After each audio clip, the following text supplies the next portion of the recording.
So hello friends, welcome to my channel.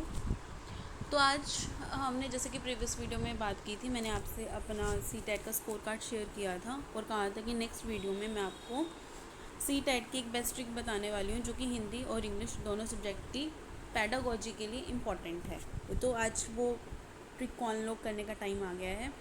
तो मैंने Adda24 की साइट से क्वेश्चन पेपर डाउनलोड किया है 2026 का। क्वेश्चन पेपर कोड है इसका ओ। तो चलते हैं हम अपने लैंग्वेज के सब्जेक्ट पर। हाँ, आपको जैसे कि पता है कि हमारे पास जो पार्ट नंबर 4 और पार्ट नंबर 5 दो सब लैंग्वेज हमारी जनरली चलती है, हिंदी और इंग्लिश। तो सबसे पहले जो ट्रिक हम अब डिस्कस करने जा रहे हैं, ध्यान से सुन लेना। फॉर एग्ज़ाम्पल, आपके पास जो आपने पार्ट 4 में जो लैंग्वेज ली है वो जैसे मैंने हिंदी ली थी, आप लोगों ने भी मे बी हिंदी या इंग्लिश में से कुछ लिया होगा। तो हम पहले बात करते हैं लैंग्वेज 4 में इंग्लिश के पार्ट की। तो जैसे कि आप देख सकते हो कि क्वेश्चन नंबर 91 to 120 इंग्लिश के हैं, बट पहले आपको एक पोएम दी गई है। पोएम में क्वेश्चन नंबर 91 to 96 हिंदी और इंग्लिश दोनों में अलग अलग रहते हैं, सेम नहीं होते। तो ये पार्ट हमारा नहीं है। हमारा बेसिकली पार्ट आज डिस्कस करना है पैडागोजी के ऊपर। तो यहाँ पे से आगे direction answer the questions bye selecting the correct answer.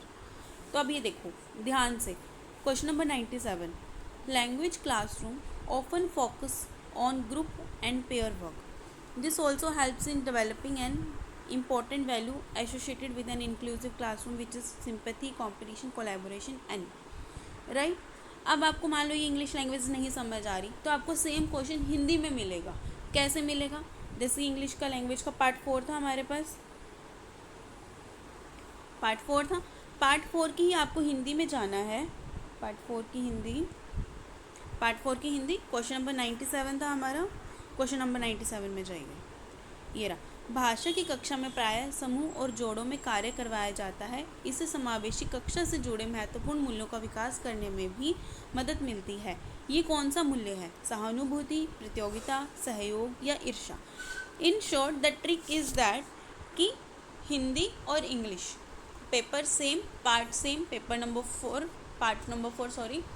तो दोनों का पैडागोजी का क्वेश्चन 97 इंग्लिश का और 97 ही हिंदी का, दोनों सेम होते हैं। आपको जो लैंग्वेज समझ आती है आप उसी लैंग्वेज में उसको रीड करके अपनी लैंग्वेज का आंसर दे सकते हैं। जैसे कि मेरे पास 4th लैंग्वेज हिंदी थी, तो मुझे हिंदी में नहीं समझ आ रहा, तो मैंने इंग्लिश में रीड किया और हिंदी में मार्क कर दिया और मार्क शीट पे कर दिया फिल। तो ये है सबसे ज़्यादा इजी ट्रिक जो कि मैक्सिमम 99% बच्चों को नहीं पता होती।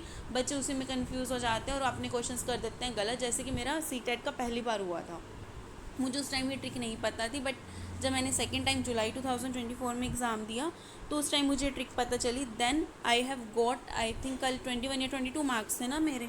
ये वो ट्रिक है। सेम क्वेश्चन पैडागोजी में, listen again, part number same होना चाहिए। अगर आप 4 की बात करो तो इंग्लिश भी 4 की, हिंदी भी 4 की, क्वेश्चन नंबर दोनों का सेम।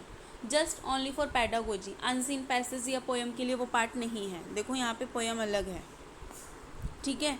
ये सारे क्वेश्चन सेम है, सिर्फ पैडागोजी के लिए। मैं आपको 2-3 क्वेश्चन और वेरीफाई करवाती हूँ। फॉर एग्जाम्पल ये 104 क्वेश्चन ले लेते हैं। निम्नलिखित में से किस सिद्धांतकार ने यह परिकल्पित किया कि बच्चों में भाषा सीखने की अंतर्निहित तत्परता होती है? अब बिल्कुल भी हिंदी में मुझे समझ नहीं आया। 104 में जाते हैं इंग्लिश के। Which among the following theorist hypothesized that children have a built in readiness to learn language. कितना ईजी क्वेश्चन है लग रहा है अभी। तो आपके ऊपर है कि आपको जो भी आपको लैंग्वेज समझ आती है आप उस पार्ट में हेल्प ले सकते हैं। This is the best trick for the Hindi and English language pedagogy. I think आपको ये बात बहुत अच्छे से समझ आई होगी। अगर वीडियो अच्छी लगी हो तो प्लीज़ वीडियो को अपना प्यार देना, लाइक करना, शेयर करना और चैनल को सब्सक्राइब करना, क्योंकि मेरा चैनल अभी ये न्यू है। तो आप लोगों का बहुत ज़्यादा सपोर्ट मुझे चाहिए अपने चैनल को अपग्रेड करने के लिए। ऐसी यूज़फुल वीडियोस मैं और बनाती रहूँगी आपके लिए, जिससे आपको बहुत ज़्यादा हेल्प मिले और जो सितंबर का एग्ज़ाम है वो आप क्लियर कर सको। तो आने वाले अब कल एक ट्रिक बताई थी मैंने कि पैडागोजी आउट ऑफ 70 मार्क्स है 150 में से। आज दूसरी ट्रिक मैंने बताई कि हिंदी और इंग्लिश की जो पैडागोजी के क्वेश्चंस हैं वो सेम होते हैं, जिससे आपको कंफ्यूज नहीं होना। एग्ज़ाम में जस्ट अपना प्रेजेंस ऑफ माइंड यूज़ करना है क्वेश्चंस को करते हुए, जिससे आपको कम से कम, अगर आपको पेडागोजी बहुत अच्छे से आती है तो आप 10 में से क्वेश्चन 7 to 8 तो सही करोगे ना। 1-2 में तो कोई प्रॉब्लम ही नहीं होती, इतना तो अप एंड डाउन चलता ही रहता है। टॉप स्कोरर तो कोई भी नहीं होता 150 आउट ऑफ 150 ले कोई। सो प्लीज़, अगर आपको वीडियो अच्छी लगे तो लाइक करें, शेयर करें और चैनल को सब्सक्राइब करें और आने वाली वीडियोस को अपना और ज़्यादा प्यार दें।